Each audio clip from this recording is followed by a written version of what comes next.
லூக்கா எழுதிய நற்செய்தி அதிகாரம் 3 இறை வசனங்கள் 1 முதல் 6 முடிய. திபேரியு சீசர் ஆட்சி செய்து வந்த 15ஆம் ஆண்டில் பொந்தியு பிலாத்து யூதேயாவின் ஆளுநராக இருந்தார். ஏரோது கலிலேய பகுதிக்கும் அவன் சகோதரராகிய பிலிப்பு இத்துரேயா திரகோனித்து பகுதிகளுக்கும் லிசானியா அபிலேன் பகுதிக்கும் குறுநில மன்னர்களாக இருந்தனர். அன்னாவும் கயபாவும் தலைமை குருக்களாய் இருந்தனர்.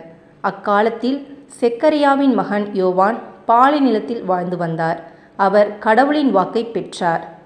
பாவ மன்னிப்பு அடைய மனமாறி திருமுழுக்கு பெறுங்கள் என்று யோர்தான் ஆற்றை அடுத்துள்ள பகுதிகள் அனைத்துக்கும் சென்று அவர் பறைசாற்றி வந்தார். இதை பற்றி இறைவாக்கினர் எசாயாவின் உரைகள் அடங்கிய நூலில் இவ்வாறு எழுதப்பட்டுள்ளது. பாலை நிலத்தில் குரல் ஒன்று முழங்குகிறது, ஆண்டவருக்காக வழியை ஆயத்தமாக்குங்கள், அவருக்காக பாதையை செம்மையாக்குங்கள். பள்ளத்தாக்குகள் எல்லாம் நிரப்பப்படும், மலை குன்று யாவும் தாழ்த்தப்படும், கோணலானவை நீராக்கப்படும், கரடு முரடானவை சமதளமாக்கப்படும், மனிதர் அனைவரும் கடவுள் அருளும் மீட்பைக் காண்பர். இது கிறிஸ்துவின் நற்செய்தி. கிறிஸ்துவே உமக்கு புகழ்.